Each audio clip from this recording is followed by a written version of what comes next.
여러 가지 많은 시장 이슈들 속에서 그 핵심을 짚어보고요. 그 안에서의 투자 전략을 모색해보겠습니다. 이학영의 딱 이거, 오늘도 MTN의 이학영 전문위원 모시고 이야기 나눠보겠습니다. 어서 오십시오. 네, 일단 오늘 시장 분위기가 상당히 좋으니까요. 기분 좋게 출발해보겠습니다. 오늘 딱 이거 시간 어떠한 이야기로 좀 진행해볼까요? 네, 오늘 여기저기서 많이 들리는 얘기가 있습니다. 가정용 간편식이다. 영어로는 HMR이라는 시장 얘기 많이 들으실 텐데요. 네. 오늘 그 얘기 한번 해보도록 하겠습니다. HMR이다. 그렇다면 뭐 IT 제품 같기도 한데 네네. 가정용 간편식을 이야기해보자라고 이야기 전해주셨어요. 그렇다면 정확한 정의부터 일단 들어보도록 하죠. 네, 맞습니다. HMR 하면 뭔가 좀 VR 같기도 하고요. 이게 뭔가 네. IT 기기라서 많은 분들이 헷갈리신데요. 사실 저도 많이 헷갈렸거든요. 네. 그래서 좀 영어를 좀 찾아봤더니요. HMR이라는 게 여기 써 있는데요. 홈 밀 리플레이스먼트입니다. 그래서 정확하면 홈 아니면 홈메이드라를 붙이는 영어도 있는데요. 예. 결국 가정에서 만드는 음식을 대체하는 대체식이 되겠고요. 정확한 뭐 필요한데 우리 쉽게 얘기하면 그냥 조리식이다 얘기하고 있고 흔히 얘기해서 우리 인스턴트 식품 얘기 많이 하잖아요. 네. 그런 인스턴트 식품도 그냥 HMR의 일종이다라고 보셔야 되겠는데요.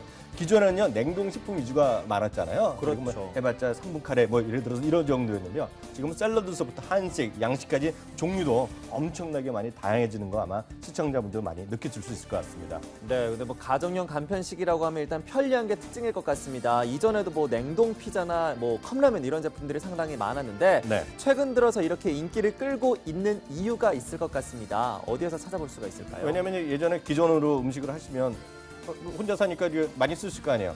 저도 혼자 삽니다만 네. 아침에 보통 저는 도시락을 먹습니다. 아침 배달해서 시켜 먹죠. 네, 근데 네, HMR 일종이 되겠는데요. 예전에 보면 식재료 구입해죠. 손질해야 되죠. 그리고 조리해야 되죠. 그 먹어야 되죠. 그다음에 정리까지 해야 되니까 기간이 많이 걸리잖아요. 아, 그렇죠. 그러니까 이걸 이제 단순하게 하는 게 소위 HMR이라고 보셔야 되겠는데요.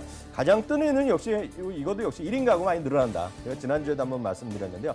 1인 가구 비중이 우리나라 전체적으로 한 27, 8%, 대도시는 40에서 50%까지 넘고요. 네. 뉴욕 같은 경우나 일부 파리에서는 52, 3%까지 나가거든요. 예. 그만큼 1인 가구 많이 늘어나는데 왜냐하면 여기서 그래프 하나 준비해봤는데요. 1인 가구랑 4인 전통적인 가구를 비교하면 1인 가구가 빨간 표시가 되겠는데 여기 보시면 주거비, 그러니까 집세, 그러니까 네. 자기가 벌어갖고 가장 쓰는 많이 월세 많이 내실 거 아니에요. 맞아요. 네, 그런 게 많이 늘어나고 또 하나가 네. 먹고 쓰는데 먹는데 그러니까 식료품이나 그런 구입하는 데 많기 때문에 1인 가구가 늘어나면 늘어날수록 어떤 HMR 시장이 커지고 있다. 이런 건 분명히 사실되겠고요. 사실 1인 가구뿐만 아닙니다. 요즘은 결혼한 젊은 부부들도 마찬가지인데요. 예전같이 여성분들이 집에 있는 게 아니라 바깥에 일을 많이 하니까 이렇게 더운 날 요리하고 쉽겠어요? 안 쉽겠어요? 못하죠. 그러니까 2인 가구도 마찬가지입니다. 여성분들이 사회활동이 많이 들으면서 전체 조리하는 시간이 많이 짧아질 수밖에 없겠고요. 또 하나는 불경기입니다. 예. 아무리 점심도 마찬가지, 저녁도 마찬가지인데요. 웬만한 점심 요즘 한 끼 먹으면 8,000원, 10,000원 하거든요. 그러다 보니 일본도 같은 예가 되겠는데요. 그보다는 3, 4천에서 끼켜봤자 뭐 4, 5천 이런 짜리 HMR을 편의점에서 많이 사 먹는 분들이 많거든요. 그러니까 불경기도 또 하나의 어떤 이런 시장이 커지는 또 하나의 계기다라고 이해하시면 정확합니다. 네, 이 가정용 간편식이 뜨는 이유, 지금 사회적으로도 구조적으로도 많은 변화가 나타나고 있기 때문입니다. 그런데 이 제품들을 살펴보면 상당히 다양한 종류들이 있습니다. 뭐 컵라면부터 시작해서 곧바로 먹을 수 있는 도시락도 있고요. 반조리 제품들도 있고 아주 다양한데 이 종류들을 좀 분류를 해볼까요? 맞습니다. 이것도 농심부 유통교육원에서 한 자료를 이용해야 되겠는데요. 네. 예전 보면 동네마다 반찬 가게 있잖아요. 맞아요. 구매하고 바로 들어가는 걸 RT, Ready to Eat. 준비하자마자 바로 먹는 거가 되겠고요. 약간의 히팅을 하거나 뭐 전자레인지에서 녹히는 아주 쉽게 하면 이건 되겠는데요. RTH라고 합니다. 그래서 냉동 피자나 죽 같은 거 있죠. 이런 거 네. 그냥 데펴서 먹어야 되잖아요. 국이라든가 스프류 이런 거 되겠고요. RTC는 이런 겁니다. 딱 매장에 가보시면 화면에 보시면 부대찌개 이런 거. 조리해서 된 게 아니라 재료가 있으니 물 넣고 끓이잖아요. 요즘 마트 가면 많이 있어요. 네, 그런 게 바로 RTC거든요. 그러니까 예. 전체적으로 세 가지 분류를 우리 전체적으로 가정식, 대체식이다라고 분류를 한다. 업계에서는 또 상식으로 알아두시면 되겠습니다. 네, 간편식 시장이 더욱더 확대가 되고 있고 종류도 지금 세 가지로 분류를 해주셨습니다. 이런 정도로 계속해서 시장이 더욱더 확대가 되고 있는데 규모는 어느 정도인지 좀 궁금합니다. 어느 정도의 규모를 형성하고 아까 있나요? 2010년만 하더라도 7천억 정도 시장이었는데요. 네. 이번 작년에 1조 7천억으로요. 불과 5년 만에 지금 그 배 이상 늘어났고요. 그렇죠. 올해도 또 업계에서 이런 추세를 보면 15%에서 20%씩 또 늘어날 거라 얘기하고 있는데요. 문제는 대한민국이 아직 초기 단계라는 것에 일단 여기에 주목하셔야 되겠는데요. 네. 1년에 보통 그 아침에 간식 그 배달시켜 먹는 거 말고 정말 편의점에서 하는 그런 것을 얼마나 사세요? 저는 편의점에서는 거의 안 사 먹습니다. 네, 제가 그래프 하나 준비해봤는데요. 네. 이건 대한민국 전체 평균입니다. 전체 모든 사람을 인구당, 그러니까 퍼캐피타라는 개념이 있는데 인구당 나눈 건데요. 우리나라가 1인당 연간 15달러 정도밖에 안 먹어요. 이 정도밖에 안 먹는군요. 15,000 뭐 이 정도밖에 안 먹거든요. 네. 그만큼 아직 어르신들, 어머님, 아버님이 안 사드세요? 아 누가 그런 거 하냐 이런 얘기 하잖아요. 시골에 계신 분들 안 하실 거란 맞아요. 말이죠. 예. 말도 안 된다고 그러죠. 누가 요즘 직접 해 먹어야 돼 이런 얘기 하잖아요. 15달러인데요. 영국이나 유럽 같은 경우는 50달러 넘어요. 네. 일본마다 도 우리나라 2배거든요. 예. 그러니까 우리나라는 아직 서양에 비해나 유럽에 비해서 절반 내지 3분의 1밖에 안 되니까 장기적으로 이렇게 추세로 가는 거죠. 장기적으로 우리나라도 아마 이런 시장이 지금보다 3배, 4배 시장까지 커질 수 있다는 것이 어떤 이런 어떤 그 최근의 어떤 주장의 일부다라고 이해하시면 되겠습니다. 네, 지금 예를 들어주신 것 중에 하나가 바로 일본이었습니다. 네. 일본 같은 경우에도 이런 간편식 시장이 상당히 큰 것으로 알고 있는데 1인 가구도 상당히 많고 그야 혼자서 먹는 식당도 있다고 하잖아요. 그러니까요. 일본 같은 경우는 최근에 어떠한 흐름들을 좀 보여주고 있나요? 이거 좀 나왔는데요. 예. 일본은 이거 1990년대 초반부터 흔히 얘기하는 잃어버린 25년이거든요.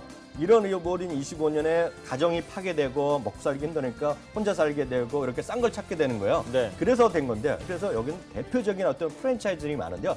대표적인 것이 RF1이라고 하면 일본에 여행 가신 분들 매장이나 백화점 지하에 가면 웬만한 데 다 있거든요. 네. 이것도 역시 1990년에 생겨갖고요. 일본 전역이 200개 매장을 갖고 있는데요. 놀라지 마십시오. 여기 가면 다 팔거든요. 연간 2억 엔. 그러니까 우리나라 돈으로 한 매장당 평균 25억 원에 매출하는 거예요. 그럼 팔아갖고요. 네. 그러니까 이 사진은 제가 지난번에 출장을 직접 제가 찍어온 사진이 되겠는데요. 이게 24시간 편의점 같은 건데 이 편의점이 뭐냐면 그냥 일반 편의점이 아니라 여기서 샴푸 팔고 그런 것이 아니고 껌 팔고 그런 게 아니라 이런 H&M 그런 편의식 있죠.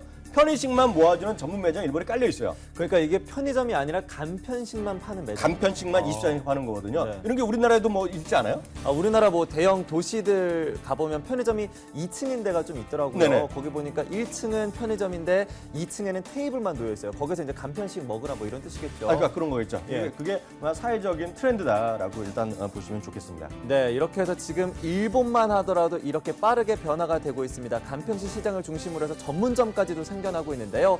우리나라 시장도 이렇게 변화할 만한 가능성이 상당히 높습니다. 그렇다면 여기 업종에 진출해 있는 좀 종목들을 보도록 하죠. 어떠한 기업들이 진출해 있는 상황인가요? 네, 이거는 이제 우리나라 이것도 그 하이투자증권에서 정리한 자료가 되겠는데 네. 식품을 만들거나 이제 유통하는 것들이 되겠네요. 유통하는 쪽 만드는 것은 CJ 제일제당 주명해고요. 오뚜기나 대장, 풀마 이런 것도 많이 있겠죠. 식자재 유통하는 건 그린푸드, 현대그린푸드, 신세계푸드 이런 것은 네. 이미 대기업들이나 큰 회사 상대로 이제 매장 같은 것도 맞아요. 식당에 들어가 네, 있죠. 식당도 하고 있고 네. 매장하고 있고요.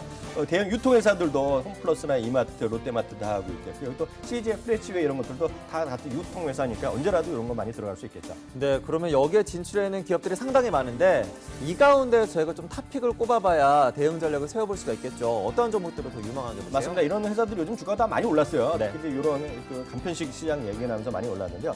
이 중에서 보면 신세계 푸드라든가요, CJ 프레시웨이 약간 사업이 약간 성향이 다른데 이런 게 괜찮아 보이겠고요. 이런 걸 떠나서 계속 말씀드리지만 대형 마트라든가 혼자 사는 분들 대형 마트 잘 안 가거든요. 그냥 맞아요. 근처에서 많이 가고요. 제가 또 아는 또 젊은 친구가 있는데요. 자기 1년 동안 그 카드 매출을 제가 영수를 모아봤더니 제일 많이 간 게 동네 편의점이라는 거예요. 네. 그러니까 편의점이 여전히 될 수밖에 없다. 그래서 GS 리테일 같은 것들이 지금도 많이 두 개 올랐는데요. 이런 것들이 장기적으로 앞서 말씀드렸다시피 우리나라 시장은 아직까지 유럽이나 일본에 비해서는 아직 걸음마당이다. 그래서 저는 이런 관련된 것에 대한 장기적인 시각 긍정적으로 가져가도 좋겠다. 이렇게 말씀드리고 싶네요. 네, 이 같은 간편식 시장도 이 1인 가구가 증가함에 따라서 더욱더 시장이 확대가 되고 있습니다. 이들 가운데서 탑픽으로 꼽아볼 수 있는 종목 신세계푸드와 GS 리테일까지 꼽아봤으니까요. 여러분들의 투자 전략에도 한 번쯤은 참고해보시는 게 좋을 것 같습니다. 자, 이렇게 해서 이학영의 딱 이거 오늘도 MTN의 이학영 전문위원과 함께했습니다. 오늘 말씀 고맙습니다.